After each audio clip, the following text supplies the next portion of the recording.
This is Rob Tebbett for Boxing Social in association with Betfred. You all right there, Kev? I'm good. What were you pointing at? Am I talking to you or the camera? You're talking to me. You're a seasoned pro at this now. Delighted to be joined by Kevin Barry, the trainer and manager of Joseph Parker. How you doing, Kev? Nice to see you, sir. Nice to see you too.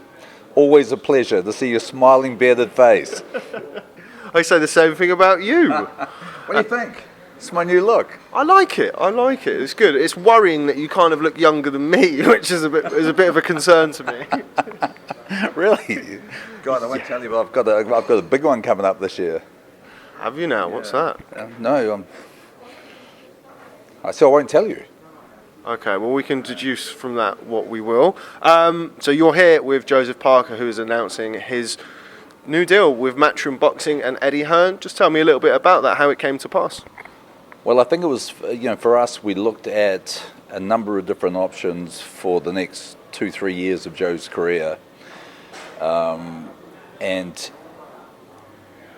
we've got to know Eddie Hearn very well over the last 18 months. In the long lead up to the Joshua fight, we did a lot of business with him, good business. And then again in the Dillian White fight, we know the professionalism of Eddie Hearn and his team. We know the energy. We believe in the vision.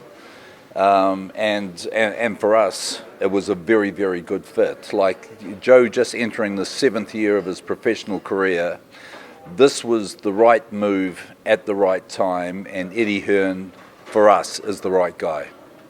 Let's just talk about that. I mean, you've mentioned already the Joshua and Dillian White fights. We'll try not to dwell too much on the past before talking about the future. But let's just go back to the Dillian White fight, which is the last time we saw you over here in this country. Obviously, Joe unsuccessful in a great fight, a very close fight, might I add. Something I spoke to Joe about, you mentioned to me that what was lacking in Joe was just that little bit of dog against Dillian White. Is that something that you've worked on since then? Well, there were a few things lacking in that fight. Obviously, we took the fight on very short notice. We rolled the dice. We were convinced by Eddie that, we knew we never had enough time for a full training camp, but the upside was great. The upside was, you guys get rid of Dillian White, you're in a golden position, you'll fight Joshua again.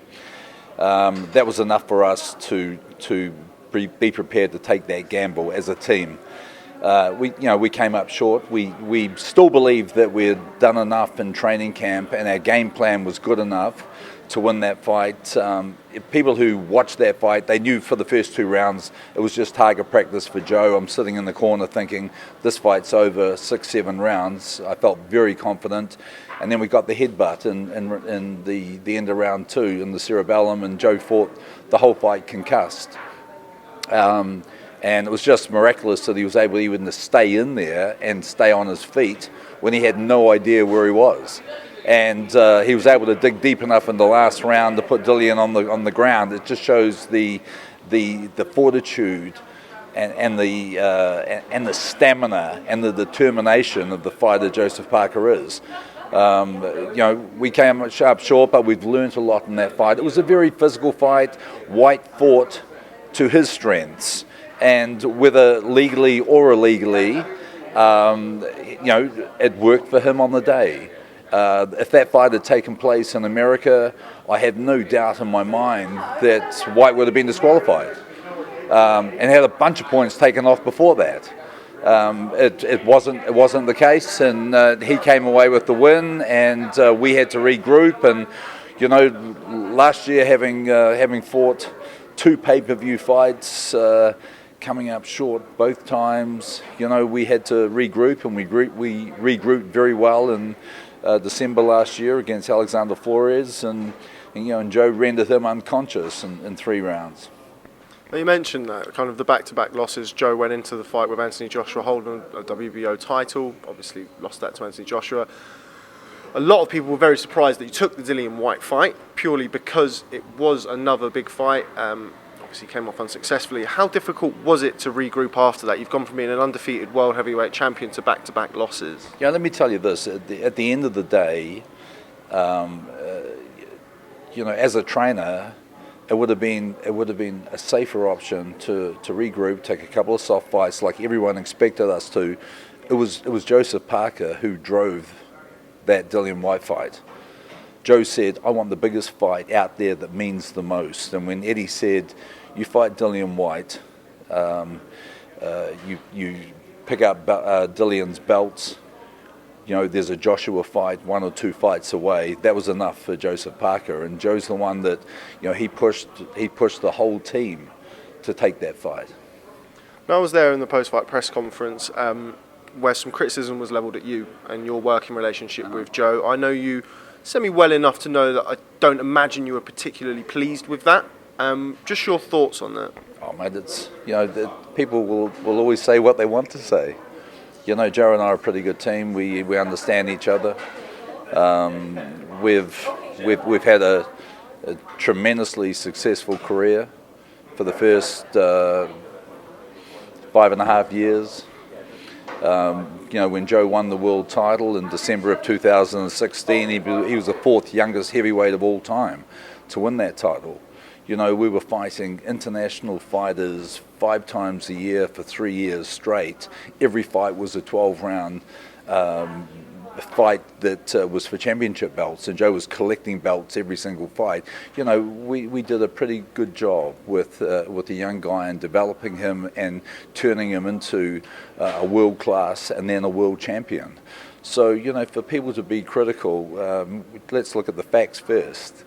Then I think as a team, we did a very good piece of business in the Anthony Joshua fight. And Eddie Hearn will be the first one to admit that when that fight was first talked about and the amount of business that we were offered at the time and what we ended up with, we did a pretty good job as a team, and a very good job for Joseph Parker, our fighter. There was also some talk after the loss to Dillian White of kind of back-to-back big fights, but also back-to-back pay-per-view paychecks for Joseph Parker. Now, a lot of people are drawn back to the famous Marvin Hagler quote, difficult to get up and run at 5 a.m. in silk pyjamas. Has there been any element of that with Joseph? He's got another child, so he's got a young family. He's now a wealthy man. Has that changed his drive at all, in your opinion? I think now what I'm actually seeing in the gym is a more determined, a more purposeful Joseph Parker than I've ever seen before. You were just interviewing him a short time ago, and how did you think he looked? He actually looked great, and this is something that we spoke about. There's no more king of pies. He seemed to have kept himself in shape in between fights. Was that something that was his idea, or was that kind of a mutual decision between you? Come on, this is something that, as a trainer, you'd like every single fight.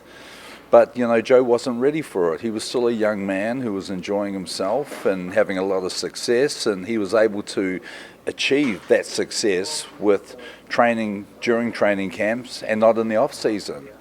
Now at the age of 27, he's now got it. He understands that you can't just be a professional athlete part-time. You need to be a professional athlete full-time. And this last downtime in New Zealand has been the most productive for Joseph. He's now a father of 3 beautiful girls. That in itself has really changed him. His goals now are not just goals for himself, they're goals for his family. He knows, and he did, get himself in really good shape. He came back to me 4 weeks ago in Las Vegas on fighting weight, which has never ever happened before. And Joe's he's taking his shirt off often, and like the comments that we're getting on social media, everyone's saying, "Holy hell, Parker looks great," at last. And then it's funny because Joe will sit down with me and he'll go, "God, why didn't I do that? Why didn't I do that back in 2014 and 15 and 16?" I said, "Because you weren't ready, mate. It's not like we all didn't want that for you. You just weren't ready to make that total commitment." Well, he is now, and I'm happy to see it. Do you think that's kind of a byproduct of those 2 defeats? I mean, another defeat for Joe anytime soon would be damaging to his career. Do you think that those 2 losses have kind of instilled that, I don't want to say fear, but something similar like that to him, and it's kind of the reason why he is now, the penny has dropped, as it were? Look, I think it's a combination of a lot of things. Obviously he realises that if he loses fights, it's going to be very hard for him to get back into the mix, to get the big fights, to fight for the world title again and get amongst the big bucks. As I mentioned, he's also got the young family, a 2-year-old, a 10-month, and a newborn. That is huge motivation and drive for him, but also the fact that Joe, in his wildest dreams with himself, probably he knew that our goal was always to turn him into a world champion, but it's whether he actually believed that himself. He was on this journey of success, thinking one day it's going to come to an end. And then he realised one day, well, maybe I am as good as they say I am. And now the fact that he's experienced those big fights, he knows what it feels like. He knows how good it felt to be the world champion. Maybe he didn't give it the respect at the time, but now he's thinking, I want that back. He's had a taste of it, and he wants it again. Kind of like you don't realise what you have until it's gone, situation. Enough about the past. What's next for Joseph Parker? I know the Derek Chisora fight was heavily rumoured a number of months ago. Is that a fight that you're still looking at pursuing? Oh my gosh, I would have loved the Derek Chisora fight. I wanted that fight so badly for us. Derek's an exciting warrior. But Derek is also, and look, the 2 fights he had with Dillian White, great fights. I thought that the style of Derek Chisora was perfect for Joseph Parker. I always did. And we were begging them, meaning Matchroom, to put the contract together for the fight in April. And we just couldn't get a contract. And we were thinking, and I'd said to David Higgins, mate, I am not going to go into a similar position to what I did for Dillian White, where they wait till the last minute, they drop a contract on us with 6 weeks out, and there it is. So we got to the stage where Joe was still in New Zealand. We were inside the 8-week training camp time. I said, fight's off. Simple as that. And so Dave and I got together, we talked to Joe about it, and it was a no-brainer. As much as we wanted that fight, we were not going to go into a fight when we weren't 100%. Chisora took another fight, didn't look as good as he should have. Now it's the impossible dream for us. We can't get the Chisora fight now. There's no way, which is a real shame, because deep down there were things about Derek that I always liked for Joseph Parker. So with that being said, what is the most likely next option? I've just spoken to Joseph, who said that kind of top of his priority list would be a rematch with Dillian White. As I understand it, that's unlikely to happen next period, because Dillian is obviously boxing Oscar Rivas. Is it going to be a kind of an in-between fight next, or is it going to be one of those kind of outside the top 3 or 4 upper echelon type heavyweight? Well, just so you know, since you mentioned Oscar Rivas, and there's been a couple of things reported, but when we were entering into promotional negotiations on Joe's behalf, and this is, I don't know, 6-8 weeks ago, Oscar Rivas' name was part of one of the promotional deals that we were looking at, and I said 100%, I want Rivas. And of course, that didn't end up happening, and Rivas is now fighting for Matchroom against Whyte, which is a great fight. But I mean, Oscar Rivas is another guy that I would have liked for Joe. I watched the Brian Jennings fight very closely, and I wasn't impressed. I thought Jennings was boxing the pants off him. How do you see that fight going, Dillian White against Oscar Rivas? You obviously looked at Oscar Rivas as a potential opponent. You fought Dillian White. How do you see that playing out? Well, in our minds, we will be rooting very, very hard for Dillian, because, the Dillian White-Joseph Parker rematch has to take place at some stage. Hey, it mightn't be this year, it mightn't be next year. Hopefully Dillian's going to get the big fight that he deserves. and then further down the track, whether he's victorious or whether he loses, there will be a fight with Joseph Parker, because I think it's a boxing fan's fight. It's a fight that happened once before. People have seen it. They know there was enough controversy in that fight for the two of them to fight again, and that's a fight that Joe is very, very hungry for, and a fight that I would love to see. As far as your question, look, I think it's an interesting fight. I think Rivas is very powerful.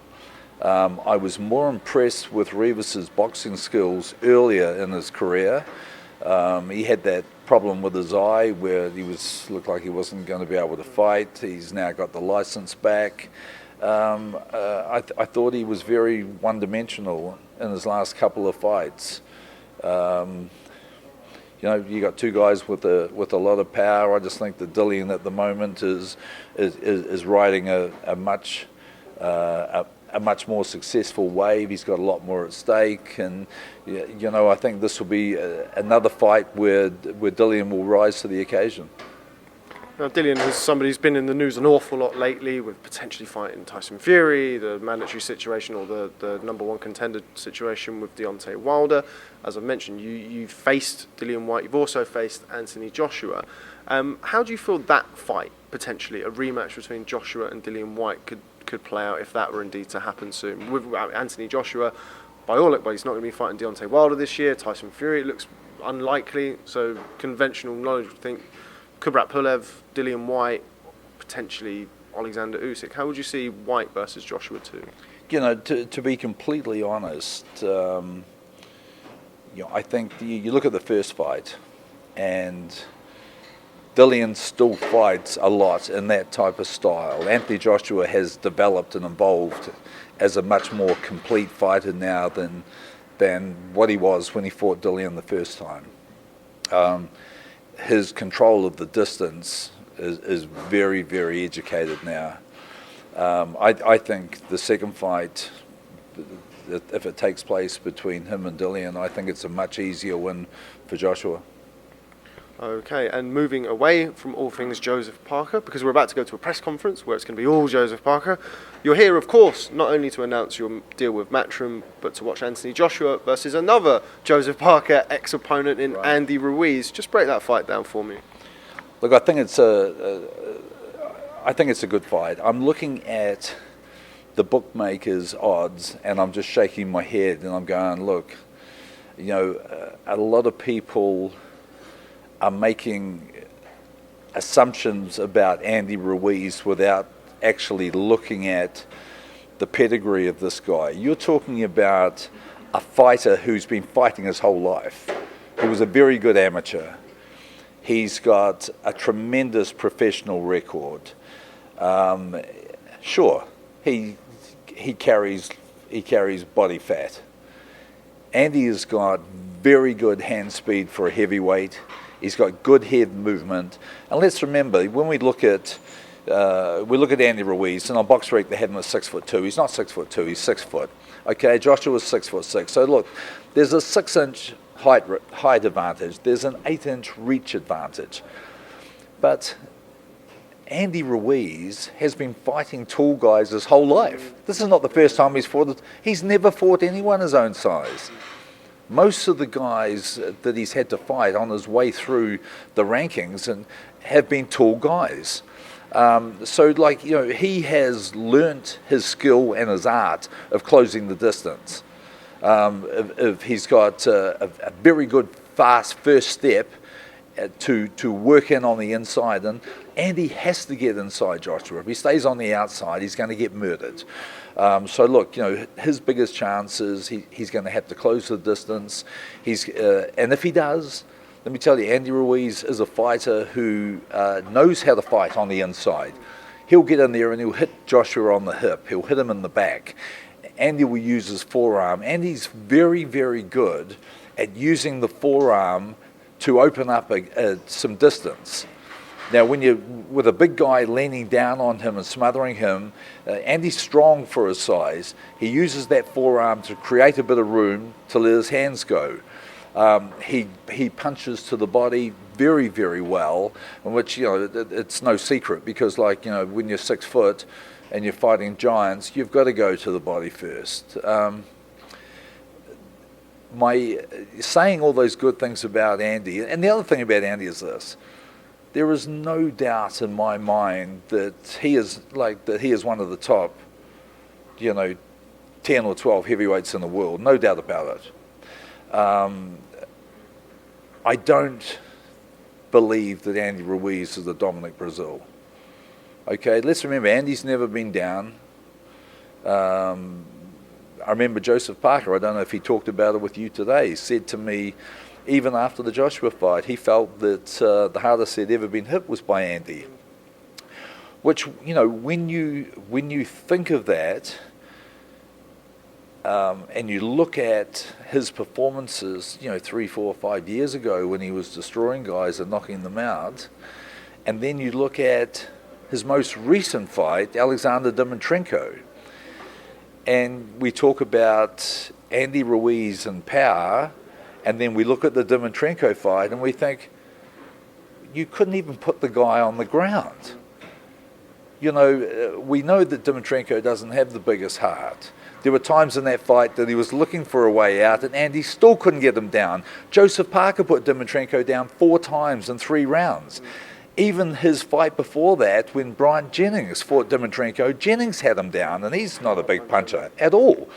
And yet, Andy Ruiz landed flush punches on Alexander Dimitrenko and couldn't get him off his feet. Now, that is a concern for me. The other concern in that fight was Dimitrenko, look, we know was a good fighter once, was hitting Andy Ruiz with flush right hands. Now, this is a guy who has now half the skill of Joshua, half the hand speed, and about a quarter of the power in his right hand that Anthony Joshua has, and he's landing it flush on Andy Ruiz. That is a big question for me. We know Ruiz has never been stopped. He's never been down. He's going to have to eat a lot of punches to close the distance on Anthony Joshua. And I think if he is able to take those right hands for 12 rounds, I'll be very surprised. Okay, well, just finally, before I let you run off, because as I say, we're about to go to a press conference to officially announce Joseph Parker's signing. You've coached Joseph Parker against Anthony Joshua, you've coached him against Andy Ruiz, Dillian White. I know you've recently just come from the gym with Tyson Fury. I spoke to Thomas Hauser a couple of days ago. He said to me that he doesn't consider there to be a world heavyweight champion because you have a lineal champion, a WBC and a unified champion. Who would you consider as the number 1 heavyweight in the world currently? You're not allowed to say Joseph. Well, no, listen, we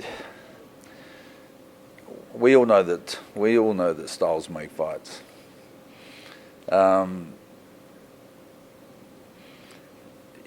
Having seen, I've watched Joshua up close, obviously. I've seen Fury up close. I've sat there and I've watched Deontay a few times. I think I think that Tyson Fury has the best movement, possibly the quickest, the most elusive in the division. I think that Deontay Wilder probably has the less skill out of the 3 heavyweights, but has uncommon power in his right hand that we haven't seen for a long, long time. And I think Anthony Joshua is a fighter who's evolving, getting better, who has a combination of both. So when I say has a combination of both, I think he has the skill level now, the control of the distance, the selection of punches, the setting up a game plan like we saw in the Povetkin fight with that jab to the body for 3 or 4 rounds, just set up the right hand and never saw it. It was clever. I appreciate and respect that. So look, I think on any given day, any of those guys can beat each other. So I know that's not the answer that you wanted, but I respect and appreciate the strengths of them all. It's okay, Kev. I like you. I'll let you sit on the fence. As always, it's a real pleasure catching up with you. Kevin Barry, thanks very much for speaking to Boxing Social. Look forward to catching up with you soon, and hopefully, as I said to Joseph, selfishly, see you in the UK soon so I can stay at home. Well, I tell you what, our plan is not to get to the UK too soon, but things could change very quickly. It's nice for us to be planning a fight here in the US. We've taken Joe all the way to the world champion in New Zealand. We've had those 3 fights in the UK and built a good following there and fan base, and a lot of people appreciate our team there. Now it's our time for Joe to make a name for himself in America. Okay, well, I wish you nothing but the best in that venture. Kevin Barry, thanks very much. Sure. Thank you very much. Cheers, mate. That's great. Nice one.